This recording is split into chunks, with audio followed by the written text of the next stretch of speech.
Capítulo 12, parte 3. ¿Cómo invertir en la realidad? Te pedí una vez que vendieses todo cuanto tuvieses, que se lo dieses a los pobres y que me siguieras. Esto es lo que quise decir. Si no inviertes tu atención en ninguna de las cosas de este mundo, puedes enseñarle a los pobres dónde está su tesoro. Los pobres son sencillamente los que han invertido mal, y vaya que son pobres. Puesto que están necesitados, se te ha encomendado que los ayudes, pues te cuentas entre ellos.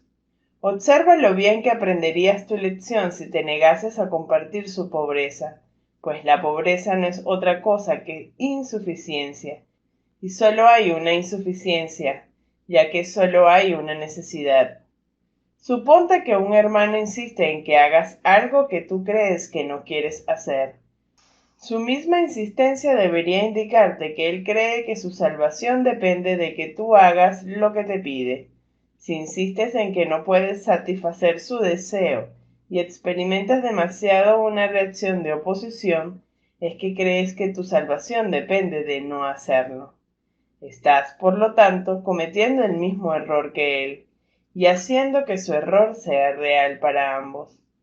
Insistir significa invertir, y aquello en lo que inviertes está siempre relacionado con tu idea de lo que es la salvación.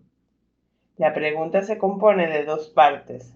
Primera, ¿qué es lo que hay que salvar? Y segunda, ¿cómo se puede salvar?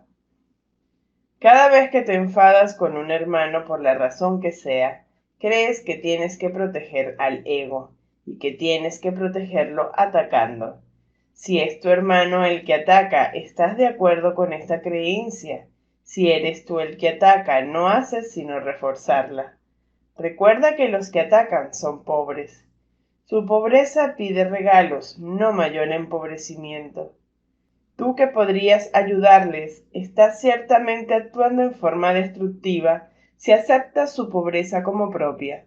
Si no hubieses invertido de la manera en que ellos lo hicieron, jamás se te hubiese ocurrido pasar por alto su necesidad. Reconoce lo que no importa y si tus hermanos te piden algo descabellado, hazlo precisamente porque no importa. Niégate y tu oposición demuestra que sí te importa. Eres únicamente tú, por lo tanto, el que determina si la petición es descabellada o no. Y toda petición de un hermano es tu propia petición. ¿Por qué te empeñas en negarle lo que pide? Pues negárselo es negártelo a ti mismo y empobrecerte a ti y a él. Él está pidiendo la salvación al igual que tú. La pobreza es siempre cosa del ego y nunca de Dios. Ninguna petición es descabellada para el que reconoce lo que es valioso y no acepta nada más. La salvación es para la mente y se alcanza por medio de la paz. La mente es lo único que se puede salvar y solo se puede salvar a través de la paz. Cualquier otra respuesta que no sea amor surge como resultado de una confusión con respecto a qué es la salvación y a cómo se alcanza. Y el amor es la única respuesta. Nunca te olvides de esto y nunca te permitas creer ni por un solo instante que existe otra respuesta, pues de otro modo te contarás forzosamente entre los pobres, quienes no han entendido que moran en la abundancia y que la salvación ha llegado. Identificarte con el ego es atacarte a ti mismo y empobrecerte. Por eso es por lo que todo aquel que se identifica con el ego se siente desposeído. Lo que experimenta entonces es depresión o ira, ya que lo que hizo fue intercambiar su amor hacia sí mismo por odio hacia sí mismo, y como consecuencia de ello tiene miedo de sí mismo. Él no se da cuenta de esto. Aun si es plenamente consciente de que está sintiendo ansiedad, no percibe que el origen de ésta reside en su propia identificación con el ego, y siempre trata de lidiar con ella, haciendo algún trato de mente con el mundo. Siempre percibe este mundo como algo externo a él, pues esto es crucial para su propia adaptación. No se da cuenta de que él es el autor de este mundo, pues fuera de sí mismo no existe ningún mundo. Si solo los pensamientos amorosos del Hijo de Dios constituyen la realidad del mundo, el mundo real tiene que estar en su mente. Sus pensamientos descabellados tienen que estar también en su mente, pero él no puede tolerar un conflicto interno de tal magnitud. Una mente dividida está en peligro, y el reconocimiento de que alberga dentro de sí pensamientos diametralmente opuestos es intolerable.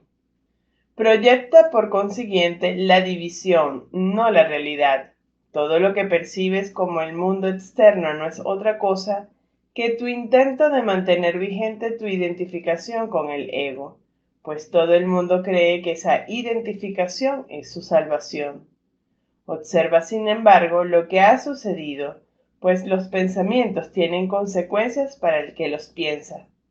Estás en conflicto con el mundo tal como lo percibes porque crees que el mundo es antagónico a ti.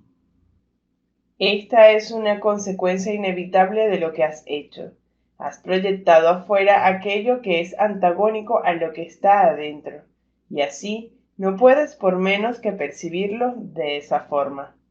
Por eso es por lo que debes darte cuenta de que tu odio se encuentra en tu mente y no fuera de ella, antes de que puedas liberarte de él, y por lo que debes deshacerte de él antes de que puedas percibir el mundo tal como realmente es.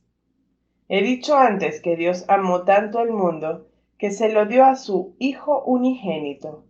Dios ama ciertamente el mundo real, y aquellos que perciben la realidad de éste no pueden ver el mundo de la muerte, pues la muerte no forma parte del mundo real, en el que todo es un reflejo de lo eterno. Dios te dio el mundo real a cambio del mundo que tú fabricaste como resultado de la división de tu mente, el cual es el símbolo de la muerte. Pues si pudieses realmente separarte de la mente de Dios, perecerías. El mundo que percibes es un mundo de separación. Quizás estés dispuesto a aceptar incluso la muerte con tal de negar a tu padre. Sin embargo, él no dispuso que fuese así y por lo tanto no es así. Tu voluntad sigue siendo incapaz de oponerse a lo que la suya dispone, y esa es la razón de que no tengas ningún control sobre el mundo que fabricaste. No es este un mundo que provenga de la voluntad, pues está regido por el deseo de ser diferente de Dios, y ese deseo no tiene nada que ver con la voluntad. El mundo que has fabricado es, por lo tanto, completamente caótico y está regido por leyes arbitrarias que no tienen sentido ni significado alguno. Se compone de lo que tú no deseas, lo cual has proyectado desde tu mente porque tienes miedo de ello. Sin embargo, un mundo así solo se puede encontrar en la mente de su hacedor, junto con su verdadera salvación. No creas que se encuentra fuera de ti, ya que únicamente reconociendo dónde se encuentra es como podrás tener control sobre él. Ciertamente tienes control sobre tu mente, ya que la mente es el mecanismo de decisión. Si reconocieses que cualquier ataque que percibes se encuentra en tu mente y solo en tu mente, habrías por fin localizado su origen, y allí donde el ataque tiene su origen, allí mismo tiene que terminar, pues en ese mismo lugar reside también la salvación. El altar de Dios donde Cristo mora se encuentra ahí. Tú has profanado el altar, pero no has profanado el mundo. Cristo, sin embargo, ha puesto la expiación sobre el altar para ti. Lleva todas tus percepciones del mundo ante ese altar, pues es el altar de la verdad. Ahí verás tu visión transformarse y ahí aprenderás a ver verdaderamente. Desde este lugar en el que Dios y su Hijo moran en paz y en el que se te da la bienvenida, mirarás en paz hacia el exterior y verás el mundo correctamente. Mas para encontrar ese lugar tienes que renunciar a tu inversión en el mundo tal como lo proyectas y permitir que el Espíritu Santo extienda el mundo real desde el altar de Dios hasta ti.